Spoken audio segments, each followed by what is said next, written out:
ඉතින් කොහොමද ඔයාලට? අද මම ගෙනලා තියෙන Classroom of the Elite කියන anime series එකේ season 1 එකේ පස්වෙනි episode එක. ඉතින් ඔයා කලින් episode බලලා නැත්නම් ඒවත් බලලා මේ වීඩියෝ එක බලන්න set වෙන්න.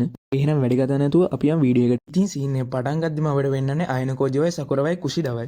ඉතින් සකුරා එයාගේ කැඩිච්ච කැමරාව හදාගන්න ඇවිල්ලා තියෙන මේ දෙන්නත් එක්ක. ඉතින් ඔයාලා කැමරාව ගන්න මොනවා වෙලාද කියලා දන්නේ නැත්නම් හතරවෙනි episode එකත් බලලා එන්න. අපිට පේනවා සකුරා කැමරාව හදන්න කැමරාව හදන එක්කෙනෙක්ට එයාලා දීලා. එයා කැමරාව බලලා සකුරගෙන් අහනවා වොරන්ටි කාඩ් එක තියෙනවද? සකුරත් ඒ කැමරාවේ වොරන්ටි කාඩ් එක දෙනවා. ඒ වෙලාවේ මිනිස්සයා මට මේක නොමිලේ හදලා දෙන්න පුළුවන්. මේ කලසීමාව ඇතුලේ තියෙන කියලා සකුර දිහා අමුතු විදිහට බලනවා. සකුර කියන්නේ ගොඩක් ලැජ්ජශීලී කෙනෙක්නේ. අපිට වෙනවා සකුර ඒ වෙලාවේ බය වෙනවා. ඒ විතරක් නෙමෙයි අපිට වෙනවා එතන පැත්තකින් තියෙන කැමරාවකින් සකුරව රෙකෝඩ් වෙනවා කියලා. ඉතින් මේක දැනගත්ත සකුරට එතන තවත් අපහසුතාවයක් තමයි දැනෙන්නේ. මේ වෙලාවේ කුෂිදානවා මේ මිනිස්සයාගෙන් කැමරාව හදලා ඉවර වෙන දවස් කීයක් විතර යනවද? ඊට පස්සේ මිනිස්සයා කැමරාව හදලා ඉවර වෙන දවස් දෙකක් තුනක් යනවා කියලා සකුරට ෆෝම් එකක් දෙනවා ෆිල් කරන්න. ඒක දීලා මේ මිනිස්සයා මේ කිව්වාගේ නමයි ලිපිනේ ෆෝන් නම්බරේ දාලා පුරවන්න කියලා හරිම අමුතු විදියට තමයි සකුරට කියන්නේ. ඉතින් මේ වෙලාවේ සකුර ෆෝම් එක පුරවන්න පොඩ්ඩක් බය වගේ තමයි ඉන්නේ. ඊට පස්සේ අයනකෝජිට ඒක දැනලාද කොහෙද අයනකෝජි සකුරගෙන් පෑන අරගෙන එයාගේ විස්තර දාලා ඒක පුරවනවා. ඒ වෙලාවේ අර කඩේ මිනිස්සයා නම් අයනකෝජිට කියන්නේ ඇයි ඔයා පුරවන්නේ කැමරාව අයිති අරයන්නේ. අයනකෝජි නම් කියන්නේ මම් පිරෙව්වා කියලා මොකක් හරි නීතිමය ප්‍රශ්නයක් වෙන්නේ නැහනේ. එහෙම කියලා අයනකෝජි අර මිනිස්සයා දිහා රවල වගේ බලනවා. ඊට පස්සේ මිනිස්සයාත් හොඳයි එහෙනම් අපි මේක කරමු. ඊළඟ සීන් එකේ අපිට පෙන්නන්නේ අයනකෝජි කුෂිදයි සකුරයි කතා කර කර ඉන්නවා. මේ වෙලාවේ සකුර අයනකෝජිදයි කුෂිදටයි ස්තුතියි කියනවා. කුෂිදා නම් කියන්නේ ඒකට කමන්නේ මගේ වැරද්දෙන් කැමරාව කැඩුනේ. එහෙම කියලා කුෂිදා කියන්නේ සකුර අපි ඉන්නේ එකම පන්තියේ. ඒ හින්දා ඔයාලට අපිත් එක්ක සාමාන්‍ය විදිහට කතා කරන්න පුළුවන්. මෙහෙම කියලා කුෂිදා මම වොෂ්රූම් එකට ගිහින් එන්නම් කියලා එතනින් නැගිටලා යනවා. මේ වෙලාවේ සකුර අයනකෝජින් එකපාරට වගේ අහනවා සුදු සම්බන්ධයෙන් මට ගන්න තියෙන හොඳම දේ මොකද්ද? අයනකෝජි නම් කියන්නේ ඔයාලට කරන්න හිතෙන ඕන දෙයක් කරන්න. ඒ වෙලාවේ සකුර කියන්නේ මම කිසි දෙයක් කිව්වේ නැත්තම් මම පසුතැවේවි. ඊට පස්සේ අයනකෝජි අහනවා ඇයි ඔයා මාත් එක්ක කියන්නේ? එතකොට සකුර නම් කියන්නේ මොකද ඔයාගේ ඇස් දෙක බය හිතෙන්නේ නැහැ. ඊට පස්සේ අයනකෝජි කියනවා ඔයාලා මොනවා හරි උපදේශයක් ඕන නම් කුෂිඩාගෙන් ගන්න. මොකද එයා ගොඩක් මිත්‍රශීලී. මෙහෙම කියලා අයනකෝජි හිතනවා මොකක් හරි හේතුවක් නිසා මෙයාට කුෂිඩාව සම්පූර්ණයෙන්ම විශ්වාස කරන්න බෑ වගේ. ඊට පස්සේ අයනකෝජි සකුරට කියනවා ඔයා කියව නේද ඔයා මොනවත් කිව්වේ නැත්තම් ඔයා පසුතැවේවි කියලා. එතනම තමයි ඔයාගේ උත්තරේ තියෙන්නේ. ඔයා සුදෝ වෙනුවෙන්වත් කුෂිඩා වෙනුවෙන්වත් මන් වෙනුවෙන්වත් පන්ති අනිත් අය වෙනුවෙන්වත් සාක්ෂි දෙන්න ඕනේ. ඔයා සාක්ෂි දෙන්න ඕනේ ඔයා වෙනුවෙන්මයි. ඔයාගේ යහපත වෙනුවෙන්මයි. ඒත් එක්කම අපිට වෙනවා කුෂිඩාත් එදින්ට එනවා. ඉතින් මේගොල්ලෝ යන්න ලෑස්ති වුණාට පස්සේ කුෂිඩා අයනකෝජින් අහනවා මට පස්සේ ඔයාගේ කාමරේට එන්න පුළුවන්ද? අයනකෝජිත් ඒකට හා කියලා කියනවා. ඊළඟ සීන් එකේ අපිට පෙන්නන්නේ අයනකෝජිගේ කාමරේ. මේ වෙලාවේ කුෂිඩාත් එතන ඉන්නවා. අයනකෝජි අහනවා කුෂිඩාගෙන් ඔයාට මොකටද මයි කාමරේට එන්න ඕනේ? ඒ වෙලාවේ කුෂිඩා මට අන්තර්ජාලයෙන් මේ ෆොටෝ ටික හම්බුණා කියලා කෙල්ලෙක්ගේ ෆොටෝ වගේක් අයනකෝජිට පෙන්නනවා. එහෙම පෙන්නලා අහනවා ඔයාට මේ කෙල්ලව දැකලා පුරුදුයිද? පේන විදිහට මේ ෆොටෝ වල ඉන්නේ සකුරා. සකුරා ගොඩක් ලැජ්ජශීලී කෙනෙක් වුණත් පේනවාට සකුරා ගහලා තියෙන ෆොටෝ ටික. ඊට පස්සේ අයනකෝජි කියන්නේ මට මුලින්ම සැකී හිතුණා මෙයා බොරු ගන්නාට ටිකක් දාන් ඉද්දි. ඉතින් ඒ වෙලාවේ කුෂිඩා අහනවා ඒ කියන්නේ එයාගේ ඇත්ත මූණ හංගන්න උත්සාහ කරනවද? ඒකට එයා සාක්ෂි දෙන්න ඉන්නේ නැත්තේ. ඒ වෙලාවම අපිට වෙනවා කුෂිඩාගේ ෆෝන් එකට සකුරාගෙන් මැසේජ් එකක් එනවා. ඒකේ තියෙන්නේ සුදෝගේ සිද්ධිය සම්බන්ධයෙන් එයා සාක්ෂි දෙන්න කැමතියි කියලා. ඊළඟ සීන් එකේ අපිට වෙන්නන්නේ ස්ටුඩන්ට් කවුන්සිල් එකේ සභාපතිව. සභාපතිත් එක්ක ස්ටුඩන්ට් කවුන්සිල් එකේ ලේකම්වරියක් ඉන්නවා. ඉතින් එයාගේ නම අකනේ ටචිබන. ඉතින් මට කලින් එපිසෝඩ් වල මේ සභාපතිගේ නම කියන්න බැරි වුණානේ මේ සභාපතිගේ නම තමයි මනාබු හොරිකිටා. ඉතින් මේ වෙලාවේ අර ලේකම්වරිය සභාපතිට කියනවා සීබන්දිය හා ඩීබන්දිය අතර සාකච්ඡාව හෙට තියෙන්නේ. ඉතින් මේ කියන්නේ අර සීබන්දියේ ළමයි තුන් දෙනාගේ ඩීබන්දිය සුදෝගේ අතර ඇති වුණු ගැටුම ගැන සාකච්ඡා කරන එක. ඊළඟ සීන් එක අපිට වෙන්නන්නේ හොරිකිතාවයි අයනකෝජිවයි. හොරිකිතා මේ වෙලාවේ අයනකෝජින් අහනවා ඔයා ඔයාගේ නිවාඩු දවසේ ගත කරේ කුෂිඩාත් එක්කද? ඒකට අයනකෝජි ඔව් කියලා උත්තර දෙනවා. හොරිකිතා ඒකට කියන්නේ ඔයා මං උදව්වක් ඉල්ලද්දි පසුබට වුණත් කුෂිඩා උදව්වක් ඉල්ලද්දි වහාම එකඟ වෙනවා. ඒකට කමන්නේ දැන් වඩාත්ම වැදගත් වෙන්නේ සුදෝගේ සිද්ධිය සම්බන්ධයෙන් සාකච්ඡාවක් ස්ටුඩන්ට් කවුන්සිල් එක විසින් ලෑස්ති කරලා තියෙනවා. අයනකෝජි කවද්ද කියලා හදි හොරිකිතා කියන්නේ අද පන්තියෙන් පස්සේ කියලා. ඉතින් ඊළඟ සීන් එකේ අපිට පෙන්නන්නේ කට්ටියම නඩුව සම්බන්ධයෙන් සාකච්ඡා කරනවා. ඉතින් මෙතන ස්ටුඩන්ට් කවුන්සිල් එකේ සභාපති ලේකම් සුදෝසා සීබන්දියේ සිද්ධියට සම්බන්ධ ළමයි තුන් දෙනයි අයනකෝජි හොරිකිතායි වගේම CD පන්ති දෙකේ පන්තිභාර සර්වි මිසුත් මෙතන ඉන්නවා. ඉතින් මෙතන ස්ටුඩන්ට් කවුන්සිල් එකේ සභාපති ඉන්න හින්දා හොරිකිතා නම් බිම් බලාගෙන වගේ තමයි ඉන්නේ. මොකද ඔයාලා මුල් එපිසෝඩ් එකේ බැලුවා නම් දන්නේ නැතිනේ හොරිකිතාගේ අයියාගේ අතර තියෙන බැඳීම් මොන වගේද කියලා. ඊට පස්සේ සාකච්ඡාව පටන් ගන්නවා. මේ වෙලාවේ ලේකම්වරිය කියනවා සීබන්තිය ළමයි කියන විදිහට සුදෝ තමයි එයාට නිවාසිකාගාරයට එන්න කියලා හිතාමතාම පාර දීලා තියෙන්නේ. හැබැයි සුදෝ නම් කියන්නේ සීබන්තිය ළමයි තමයි එයාට නිවාසිකාගාරයට එන්න කිව්වේ කියලා. ඉතින් මෙහෙම කියලා ලේකම්වරිය කියන්නේ අපිට එන්න පුළුවන් නිගමනය තමයි සුදෝ මේ සීපන්තිය ළමයි තුන් දෙනාට පාර දුන්නා කියලා.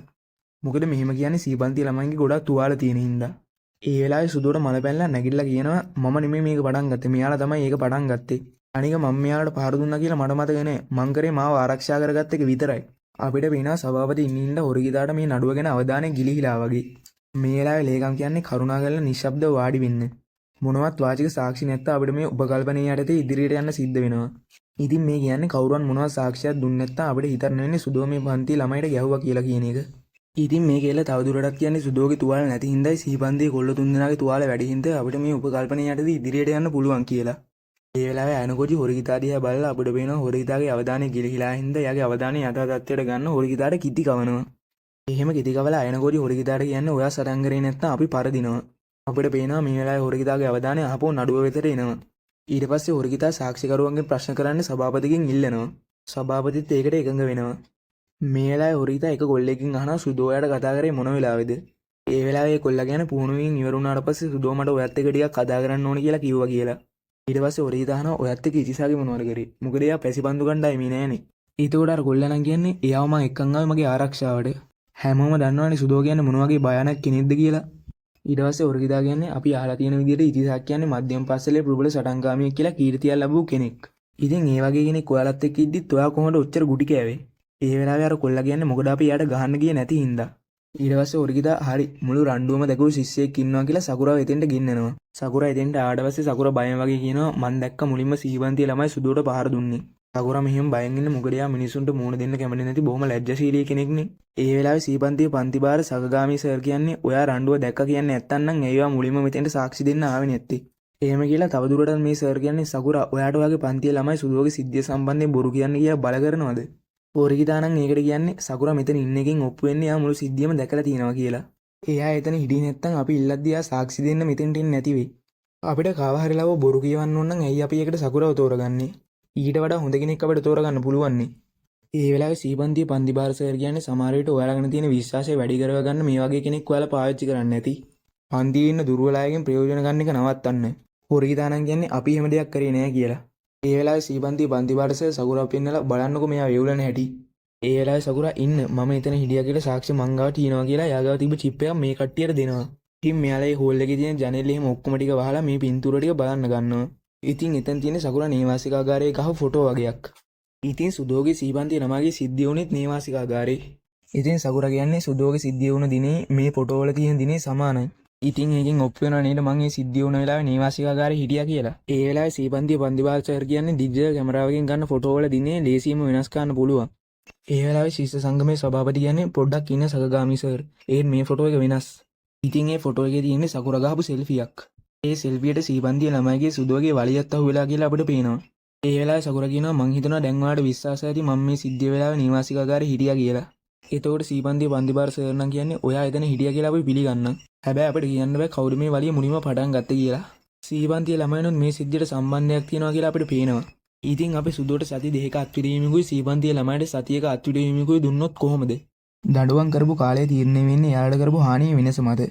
ඉතින් මේ කියන්නේ සුදුවට වඩා අර තුන් දෙනාගේ තුවාල වෙලා හින්දා සුදුවගේ දඩුවම් කාලය වැඩි කියලා. ඉතින් සීපන්තියේ පන්තිබාර සර් මෙහෙම කිව්වට පස්සේ අයනකෝල් නම් හිතන්නේ සකුරා සාක්ෂි දුන්නේ නැත්නම් සමහර විට සුදුවගේ දඩුවම් කාලේ මාසයක් විතර දික් වෙන්න තිබ්බා. මේක තරමක් දුරට හොඳයි. ඊට පස්සේ සීපන්තියේ පන්තිබාර සර් කියනවා ඩී පන්තියේ නියෝජිත හොරගිතා ඔයාගේ අදහස් අපිට කියන්න. හොරගිතා නම් මේ වෙලාව කියන්නේ මම විශ්වාස කරන්නේ සුදුවගේ අතේ කිසිම වරදක් නැහැ කියලා.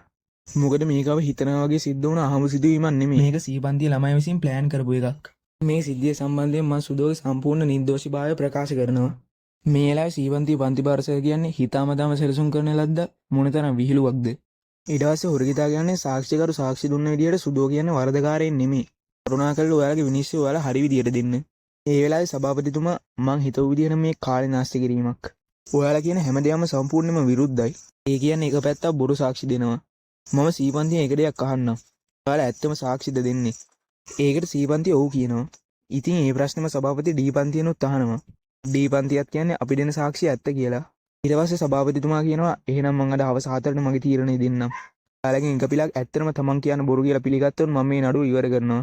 එහෙම නැත්නම් දිගුල්ලටම අසීමේ ලිපිය මේ මේසෙ උඩ තියේවි. ඊළඟ සීන් එකේ පෙන්නන්නේ මේ කට්ටිය නඩුව ඉවර කරලා හෝල් එකකින් එළියට ඇවිල්ලා මේ වෙලාවේ හොරගිත අයනකොජිට මම පරදින්න උත්සාහ කරන්නේ මම හිතන්නේ ඉන්නේ කියලා එතනින් යන්න යනවා. මේ වෙලාවේ සකුර අයනකොජිට කියන්නේ මට සමාව වෙන්න. මට මුලින් ඉඳලම කතා කරන්න තිබුණේ. ඒ වෙලාවේ සභාපතිතුමා තෝල් එකකින් එළියට එනවා. ඒ වෙලාවේ සභාපතිතුමා අයනකොජිට කියන්නේ මං හිතුවේ ඔයා සුසුනේක ඉද්දි දිනන්න මොකක් හරි සැලැස්මක් ඔයාගේ ඔළුව තියාගෙන ඇති කියලා. ඒ වෙලාවේ අයනකොජි කියන්නේ මට කිසිම සැලැස්මක් නැහැ. ඒ වෙලාවේ සභාපතිතුමා සකුර ගාවට ගිහින් කියන්නේ ඔයාට ඒක ඔප්පු කරගන්න බැර නම් ඔයා කිව්වේ බොරු. සකුර නම් බය වෙලා වගේ කියන්නේ නෑ මං කිව්වේ ඇත්ත. ඊට පස්සේ අයනකොඩි සභාපතිට කියනවා මං එයාව විශ්වාස කරනවා. මේ වෙලාවේ සභාපති හොඳයි එහෙනම් කියලා අයනකොඩිට පහර දෙන්න ගියත් අයනකොඩි ලේසියෙන් මේකෙන් බේරෙනවා. ඊට පස්සේ සභාපති අහනවා ඔයාලට මේක ඔප්පු කරන්න පුළුවන්ද? ඊට පස්සේ අයනකොඩි හොඳ ප්‍රශ්නයක් කියද්දිම එපිසෝඩ් එක එතනින් ඉවර වෙනවා. ඉතින් ඊළඟ එපිසෝඩ් එකක් බලන්න ඕන නම් දිගටම මගේ channel එකත් එක්ක රැඳිලා ඉන්න.